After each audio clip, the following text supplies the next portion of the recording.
ಕೃಷ್ಣ ಬೈರೇಗೌಡರು citizen login Kaveri two ತಂತ್ರಾಂಶದಲ್ಲಿ ಸಾಕಷ್ಟು ಬದಲಾವಣೆಯನ್ನು ತಂದು ಅದರಲ್ಲಿ ಯಾರು ಬೇಕಾದರೂ ಏನು ಬೇಕಾದರೂ ಪತ್ರಗಳನ್ನು ಮಾಡ್ತಕ್ಕಂಥ ವಿಚಾರವಾಗಿ ದಸ್ತು ಪತ್ರ ಬರಹಗಾರರನ್ನು ಬಹಳಷ್ಟು ಸಮಸ್ಯೆಗಳಿಗೆ ಇಕ್ಕಟ್ಟಾಗಿರೋದ್ರಿಂದ ನಿರ್ಣಯ ಮಾಡಿ ಈಗ ಫೆಬ್ರವರಿಯಲ್ಲಿ ಕರ್ನಾಟಕ ದಸ್ತಾಪತ್ರ ಕರ್ನಾಟಕ ರಾಜ್ಯದಲ್ಲಿ 24,000 ಜನ ಅಂದಾಜು ಪತ್ರ ಬರೆಯರಿದ್ದೀವಿ, ಪತ್ರ ಬರಹಗಾರ ಸೇವೆ ಮಾಡ್ತಾ ಇದ್ದೀವಿ. ಅವಲಂಬಿತರಾಗಿ ಎಲ್ಲ ನಮ್ಮ ಅಸಿಸ್ಟೆಂಟ್ಗಳು ಇರ್ಬೋದು ಅಥವಾ ಇನ್ನು ನಮ್ಮನ್ನೇ ನಂಬಿಕೆ ಇರ್ತಕ್ಕಂಥ ಸಹವರ್ತಿಗಳು ಇರ್ಬೋದು, ಎಲ್ಲರೂ ಸೇರಿ ಹತ್ತತ್ರ ಒಂದು 4 ಲಕ್ಷ ಜನ ನಾವಿದ್ದೀವಿ.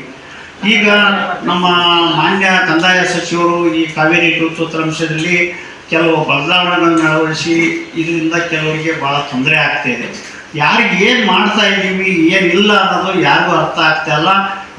ಈಗ ನಾವು ಅಧ್ಯಕ್ಷರಾಗಿದ್ದೀವಿ ಅಂದರೂ ಸಹಿತ ಅದ್ರ ಬಗ್ಗೆ ನಾವು ಸುಮಾರು ನಾವು ಹೆಚ್ಚು ಕಮ್ಮಿ 45 ವರ್ಷದಿಂದ ಈ ಸೇವೆ ಮಾಡ್ತಾ ಬಂದಿದ್ದೀವಿ. ನಾವು ಸುಮಾರು ಇಲ್ಲಿ ಈ ವೃತ್ತಿನೇ ಅವಲಂಬಿತರಾಗಿ ನಂಬಿಕೆಂದು ಬಂದಿದ್ದೀವಿ. 4ನೇ ತಲೆಮಾರು ಈಗ ಅದರಂತೆಯೇ ಇನ್ನೂ ಭಾಳ ಜನನೂ ಇದ್ದಾರೆ ಇಲ್ಲಿ. ಅದೇ ಇದರಿಂದ ನಾವು ಈ ವೃತ್ತಿನ ಮಾಡ್ಕೊಂತ ಬಂದಿದ್ದೀವಿ. ಈ ವೃತ್ತಿ ಬಿಟ್ಟರೆ ನಮಗೆ ಬೇರೆ ವೃತ್ತಿ ಗೊತ್ತಿಲ್ಲ. ನಾವು ಅವಲಂಬನೆ ಆಗಿದ್ದೀವಿ. ನಾವು ಪತ್ರ ಬರೀತಾ ಇದ್ದೀವಿ, ನಮ್ಮ ಸೇವೆ ಮಾಡ್ತಾ ಬಂದಿದ್ದೀವಿ. ಈಗ ಇತ್ತೀಚಿನ ಒಂದು ವಿದ್ಯಮಾನದ ಪ್ರಕಾರ ಕಾವೇರಿ ಟು ತಂತ್ರಾಂಶದಲ್ಲಿ ಈ ಥರ ಮಾಡಿದ್ದಾರೆ. ನಮ್ಮನ್ನು ನಂಬಿಕೆಂದು 4 ಲಕ್ಷ ಜನ ನಾವು ಕುಟುಂಬ ಎಲ್ಲ ಪೂರ್ತಿ ಏನು ಬೇಕಾದ್ರೂ ಮಾಡ್ಬೋದು, ಅಪ್ಲೋಡ್ ಮಾಡ್ಬೋದು, ಸೈಬರ್ ಕೆಫೆಯಿಂದ ಆಡಿಲೋಡ್ ಮಾಡ್ಬೋದು. ಚೀಫ್ ಮಿನಿಸ್ಟರ್ ಅಧೀನ ಕಾರ್ಯದರ್ಶಿಯವ್ರಿಗೂ ಕೊಟ್ಟಿದ್ದೀವಿ. ಇನ್ನು ಮಂಜುನಾಥ್ ತೆಂಗಿನಕಾಯಿ ಅವ್ರಿಗೂ ಕೊಟ್ಟಿದ್ದೀವಿ. ಈ ಥರ ಎಲ್ಲರಿಗೂ ನಿನ್ನೆ ಮನವಿಗಳನ್ನೆಲ್ಲ ಕೊಟ್ಕೊಂತ ಒಂದು ಪೂರ್ತಿ ನಿನ್ನೆ ಬೆಳಗ್ಗೆ ಹೋಗಿ ನಮ್ಮ ಅಶೋಕ್ ಅವ್ರಿಗೂ ಕೊಟ್ಟಿದ್ದೀವಿ. ಇದ್ರ ಬಗ್ಗೆ ಪರಿಶೀಲನೆ ಮಾಡ್ತೀವಿ ಅಂತ ಹೇಳಿದ್ದಾರೆ. ಕೇಳೋದೇನು ಅಂತಂದರೆ ನಮಗೆ ವೆಂಡರ್ಸ್ಲಾಗಿ ಈ ವೃತ್ತಿ ಬಿಟ್ಟರೆ ನಮ್ಗೆ ಯಾವುದೂ ಗೊತ್ತಿಲ್ಲ. ಯಾಕಂದರೆ ನಾವು ನಮ್ಮ ಅಜ್ಜ, ನಮ್ಮ ತಂದೆ, ನಮ್ಮ ಮಕ್ಕಳು ನಾವು ಹಿಂಗೆ ಕೆಲಸ ಮಾಡ್ಕೊಂತ ಬರ್ತಿದ್ದೀವಿ.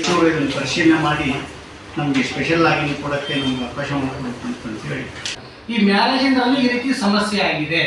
ಅದು ನಾಳೆ ಈ ಪತ್ರದಲ್ಲಿ ಆಸ್ತಿ ಕೊಡೋದು ತರೋದ್ರಲ್ಲಿ ವ್ಯತ್ಯಾಸ ಆಗೋದಿಲ್ಲ. ಆ ರೀತಿ ಆದಾಗ ಬಹಳಷ್ಟು ತೊಂದರೆ ಆಗುತ್ತೆ. ಎಲ್ಲೋ ಇರ್ತಾರ, ಅವ್ರು ಯಾವ ಇದರಲ್ಲಿ ಇರ್ತಾರ, ಯಾವ ಪರಿಸ್ಥಿತಿಯಲ್ಲಿ ಇರ್ತಾರ ಅಂತ ನಮಗೆ ಗೊತ್ತಿರೋದಿಲ್ಲ. ಅದು ಮಾಡಿದ್ರೆ ತೊಂದರೆ ಆಗುತ್ತೆ ಅನ್ನೋದು ಅಷ್ಟೇ ನಮ್ಮ ಅಭಿಪ್ರಾಯ. ಇದೇ ಕಾಯಕ, ಇದೇ ಜೀವನ.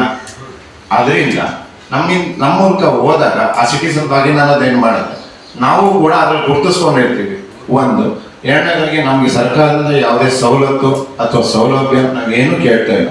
ನಾವೇನು ಉದ್ಯೋಗ ಮಾಡ್ತಾ ಇದ್ದೀವಿ ಅದನ್ನು ಕರೆಕ್ಟಾಗಿ ನಡೆಸ್ಕೊಂಡು ಹೋಗೋಕ್ಕೆ ಅವಕಾಶ ಮಾಡಿಕೊಡಿ. ನಮಗೂ ಒಂದು ID ಕಾರ್ಡ್ ಕೊಡಿ.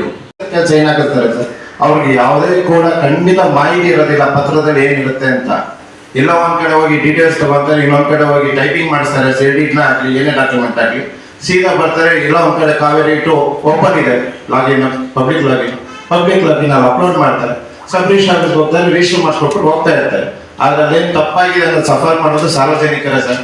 ID ಕಾರ್ಡ್ ಕೊಟ್ರೆ ಅಧಿಕೃತವಾಗಿರ್ತೇವೆ ಅನ್ನೋದಕ್ಕೆ ನಾವು ಅದನ್ನು ಕೇಳ್ತಾ ಇದ್ದೇವೆ. ಎಕ್ಸಾಮ್ ನಡೆಸಿ ನಮಗೆ ಲೈಸೆನ್ಸ್ ಕೊಟ್ಟಿದ್ದಾರೆ. ಈಗ ಲೈಸೆನ್ಸ್ ಪಡೆದ ನಂತರ ಪತ್ರಗಳನ್ನು ಯಾರು ಬರೀಬೇಕು ಅನ್ನೋದನ್ನ 1908 ಕಲಮು 80B ಯಲ್ಲಿ ಸ್ಪಷ್ಟವಾಗಿ ನಮೂದಿಸಿದ್ದಾರೆ. ವೃತ್ತಿದಾರರು, ಕಾನೂನು ವೃತ್ತಿದಾರರು ಮಾತ್ರ ಪತ್ರಗಳನ್ನು ಬರೀಬೇಕು. ಅದು ಬಿಟ್ಟು ಬೇರೆಯವರು ಪತ್ರ ಬರೆದ್ರೆ ಅದು ಸಿಂಧು ಆಗಲ್ಲ, ಅದು ಸ್ಪಷ್ಟ ಉಲ್ಲಂಘನೆ ಆಗುತ್ತೆ. ಇದರಿಂದ ತಪ್ಪಾಗಿ ಅಪ್ಲೋಡ್ ಮಾಡೋದು, ಸರಿಯಾಗಿ ಆರ್ಟಿಕಲ್ ಗೊತ್ತಿರೋದಲ್ಲ, ಹೀಗಾಗಿ ಅನೇಕ ಸಾರ್ವಜನಿಕ ಜನರಿಗೆ ತೊಂದರೆ ಆಗಿದೆ. ಲಾಗಿನ್ ಆಗಿ ಕೊಡಬೇಕು ಅಂತ ನಾವು ಸರ್ಕಾರಕ್ಕೆ ಮನವಿ ಮಾಡಿಕೊಂಡಿದ್ದೇವೆ. ಕಂದಾಯ ಮಂತ್ರಿಗಳು ಸಕಾರಾತ್ಮಕವಾಗಿ ಸ್ಪಂದಿಸಿದ್ದಾರೆ. 25,000 ಜನ ಇದೆ ಕರ್ನಾಟಕದಲ್ಲಿ ಪತ್ರ ಬರಹಗಾರ. ಜೊತೆಗೆ ನಮಗೆ ಸಹಾಯಕರಾಗಿ ಅಥವಾ ನಮ್ಮ ಕುಟುಂಬಸ್ಥರೆಲ್ಲ ಸೇರಿದರೆ ರಾಜ್ಯದಲ್ಲಿ ಸುಮಾರು ಮಾಡ್ತಕ್ಕಂಥ ನಾವು ಇದನ್ನೇ ಮಾಡಿದರೆ ನಾವು ಬೀದಿ ಬಂದಂಗೆ ಆಗುತ್ತೆ. ನಾವು ಪ್ರತಿ ವರ್ಷ ನಮ್ಮ ಲೈಸೆನ್ಸನ್ನು ನವೀಕರಣ ಮಾಡಿ ಸರ್ಕಾರ ಯಾವ ರೀತಿ ನಿರ್ದೇಶನಗಳನ್ನು ಕೊಡ್ತೈತಿ ಅದನ್ನು ಪಾಲನೆ ಮಾಡ್ಕೊಂತ ಪತ್ರ ಬರಹಗಳನ್ನು ನಾವು ಕಾನೂನುಬದ್ಧವಾಗಿ ಪತ್ರ ರಚನೆ ಮಾಡಿ ಸಾರ್ವಜನಿಕ ನಾವು ಇಲ್ಲಿವರೆಗೂ ಅನುಕೂಲ ರೀತಿಯಲ್ಲಿ ನಡ್ಕೊಂಡು ಬಂದಿದ್ದೇವೆ. ಯಾರಿಗೂ ಸಹಿತ ನಾವು ಹೊರೆಯಾಗಿ ಬದುಕಿಲ್ಲ. ಕಾನೂನುಬದ್ಧವಾಗಿ ಯಾವ ಪತ್ರಕ್ಕೆ ಯಾವ ರೀತಿ ಬರೀಬೇಕು ಅಂತ ನಾವು ಅದನ್ನೆಲ್ಲ ಮನಗಂಡು ನಾನು ತಲೆತಲಾಂತರದಿಂದ ಬಂದಂಥ ವೃತ್ತಿ ಇದು. ಎನ್ಕಂಬರೆನ್ಸು ಮತ್ತು ಸರ್ಟಿಫಿಕೇಟ್ ಕಾಪಿ ಸಿಕ್ಕಾಪಟ್ಟೆ ದುಡ್ಡು ತಗೊಂಡು ಕೊಡ್ತಾ ಇದ್ದಾರೆ ಅವರು. ಇದು ಸಾರ್ವಜನಿಕ ತೊಂದರೆ ಆಗುತ್ತೆ ಅಂತ ನಮ್ಮ ಅಭಿಪ್ರಾಯ. ಇದು ಅಧಿಕೃತವಾಗಿ ಲೈಸೆನ್ಸ್ ಹೊಂದಿದಂಥ ನಮಗೇನೆ ಲಾಗಿನ್ ಆಗಿ ಕೊಟ್ಟರೆ ನಾವಿನ್ನೂ ಕಾನೂನುಬದ್ಧವಾಗಿ ಪತ್ರಗಳನ್ನು ರಚನೆ ಮಾಡಲಿಕ್ಕೆ ಮತ್ತು ಸಾರ್ವಜನಿಕ ಅನುಕೂಲ ಮಾಡಲಿಕ್ಕೆ ಅನುಕೂಲ ಆಗ್ತದೆ ಅಂತ ಹೇಳಿ